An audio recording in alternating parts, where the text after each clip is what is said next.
In 2017, while Marvel and Disney were on the top of the world with the Marvel Cinematic Universe, DC and WB were scrambling to catch up.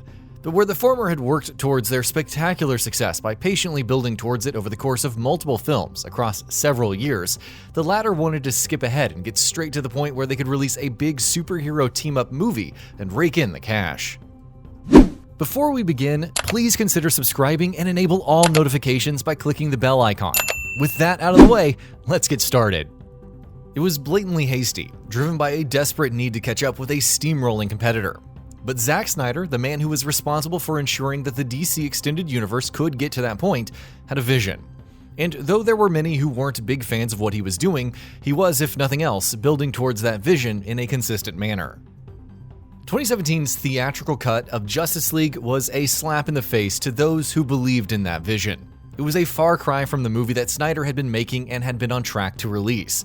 Entire crucial plot lines were cut out, action sequences were neutered, the film's tone was mutated into something that it was never supposed to be, character development was ruined. Thanks to a ton of trimming and reshoots by a man who didn't understand what the tone of the story and the film was supposed to be, the 2017 theatrical cut of Justice League was, in no vague terms, a train wreck. Recently, however, after years of demands from fans, WB released the Snyder Cut, allowing the man to show the world the movie that he had originally been working on. And make no mistake, though it's far from perfect, it's an entirely different film from the one we saw in 2017, and significantly better too. There are plenty of examples of video games that would benefit from that sort of treatment as well, but the one that comes to mind before almost anything else is, of course, Metal Gear Solid 5: The Phantom Pain. The 2015 open-world title had a lot going for it, but in so many ways it was a disappointment to longtime series fans. In the years since then, it has become clear that there was a plethora of content that was cut out, both from gameplay and story. Content being cut out of games is an extremely common occurrence. It's actually kind of impossible to name a game that did not have content cut out during development. But Metal Gear Solid 5 in particular had to chop out a lot of crucial stuff.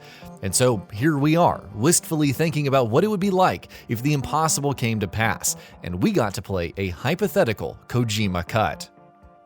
The most obvious improvements a hypothetical Hideo Kojima's Metal Gear Solid 5 would make would be, of course, to the story. In its current state, The Phantom Pain's plot is full of massive gaps that fans have had to fill in for themselves, and the biggest of these comes right at the end.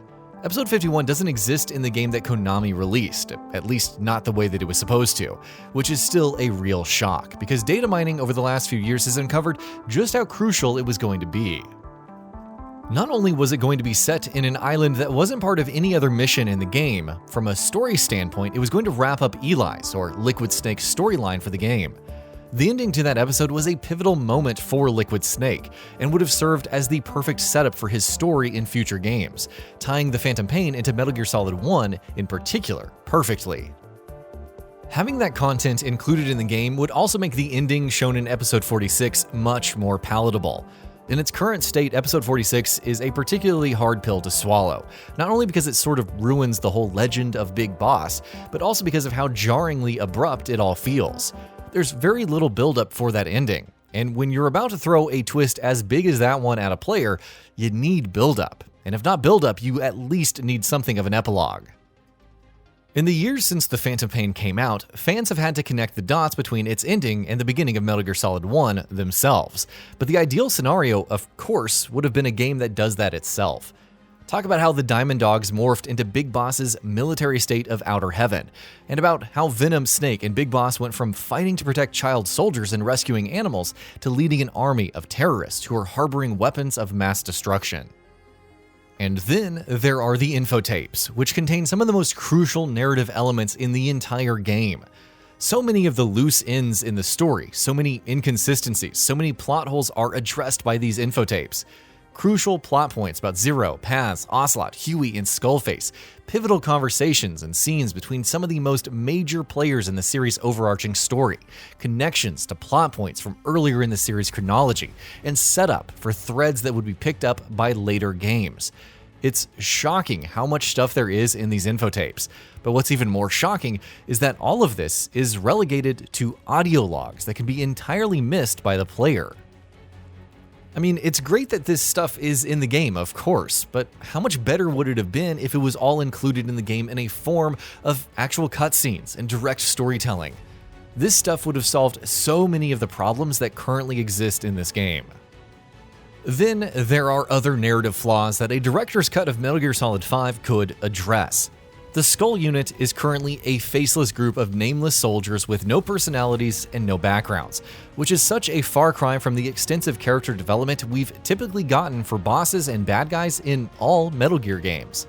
Concept art discovered in the book The Art of Metal Gear Solid 5 suggested that Kojima was originally planning on keeping Chico alive in the Phantom Pain and have him return as a grizzled, scarred, battle-hardened recruit for the Diamond Dogs, and that would have been absolutely awesome to see. Meanwhile, characters such as Code Talker and more could be given proper, definitive resolutions to their arcs. And of course, it's not just the story that would benefit hugely from a Snyder Cut style treatment of Metal Gear Solid 5. The gameplay too would ideally see massive improvements. Chapter 2, for instance, is full of missions that are just remixed versions of missions from Chapter 1. But if development constraints for a director's cut were not a consideration, that wouldn't be the case. The open world, meanwhile, could see heavy improvements, with more enemy patrols, more enemy convoys, more enemy bases. Things such as guard dogs and battle gear, both of which were originally supposed to be in the game and would have made both stealth and combat so much more exciting, could be restored. Admittedly, some of this stuff has been addressed by fan-made mods, but how awesome would it be if these were things, actually in the game to begin with? How excellent would it be if we had gotten the chance to take on Skullface in an actual boss fight, rather than seeing the game's main villain die in a cutscene? Of course, it's highly unlikely that any of this will end up happening. Even if Konami does ever decide to go back to the Metal Gear IP in a meaningful manner, which doesn't seem likely at this point, something like this would require massive time and financial investments, and I'm not sure that they would see value in that, to say nothing of the complicated relationship between Konami and Hideo Kojima, and how difficult that would make it for a venture like this to ever come to fruition.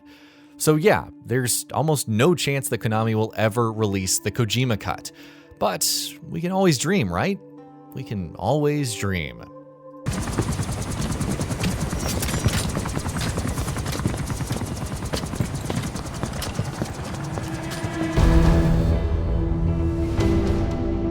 Anyone can give up his fight by laying down arms. But the feeling of holding a gun, that we'll never forget. Like our lost limbs, the sensation lingers.